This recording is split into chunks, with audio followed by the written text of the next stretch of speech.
What's up, guys? Welcome back to the channel. Nintendo finally announced their next Nintendo Switch, the Nintendo Switch OLED model. This isn't the Pro or the Super Nintendo Switch we were waiting for with upgraded graphics, 4K, and so on, but it does have a lot of features added to it that I think will appeal to a lot of people, and let's face it, we know this is going to sell, right? This is launching October 8th, 2021, $349.99. We'll talk more about price and some of the other features here in just a little bit, but what else do you get? What else changes with this Nintendo Switch? So, while this Switch is largely the same size as the existing Switch, you now go from a 6.2-inch screen to a 7-inch OLED screen, which should be a much more vivid and bright screen. I think this is going to look gorgeous on the Switch in handheld. I can't wait to get my hands on it. We're looking at a wide adjustable stand now that goes across the full back of the Nintendo Switch, and everybody knows that original stand was horrible, so I'm really happy to see that feature here.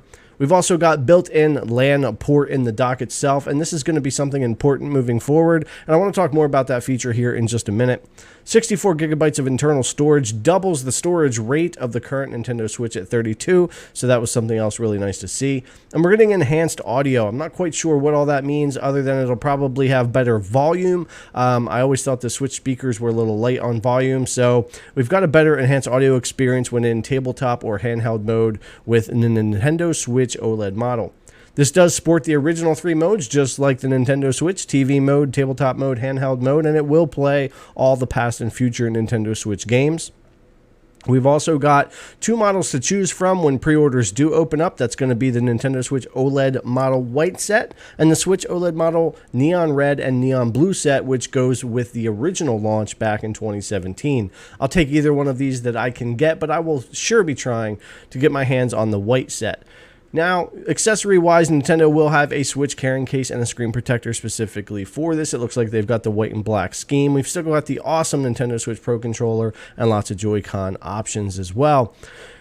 So something else that I do want to talk about here, a couple of things, is price for one. I would have liked to have seen a price shift. I would have liked to have seen $199 on the Lite, $249 on the original Switch, and $299 on the OLED model. I definitely understand why the price is what it is, but I would have liked to have seen that. I think it would have been nice. But even at the $349, it does feel a little bit high, but I bet these are still going to sell like crazy. And like I said, I'm going to be pre-ordering one here and reviewing it and playing it and testing games on it here on the channel. Now, the other thing I want to talk about is the built-in LAN port and also the possibility of better Wi-Fi with this model. So I think that possibly Nintendo could be holding off on upgrades for many reasons, but one could be cloud games. Hitman 3 and Control were cloud-based games only for the Nintendo Switch, and the newly announced Marvel's Guardians of the Galaxy is going to be on the Nintendo Switch via cloud only. So it's not a port, it's not something that will only run on the Switch, it's going to run in the cloud.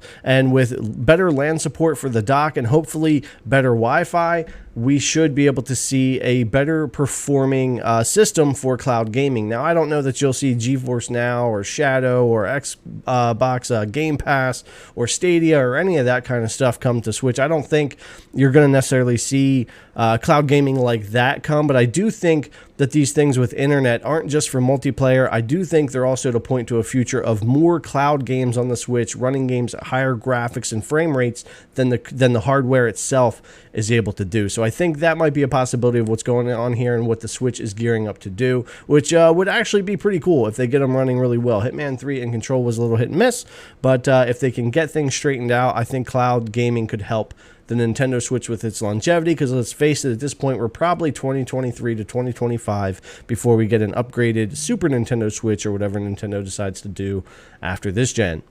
Alright guys, that should wrap up our news. The Nintendo Switch OLED model announced for October 8th this year, $349.99. Let me know in the comments, what do you think about the pricing of the Nintendo Switch line? What do you think about the possibilities of cloud gaming on the Switch in the future? And are you going to be pre-ordering one and getting one for yourself? Alright guys, thanks a lot for coming to check out the video. As always, I really appreciate it. I'll see you in the next one.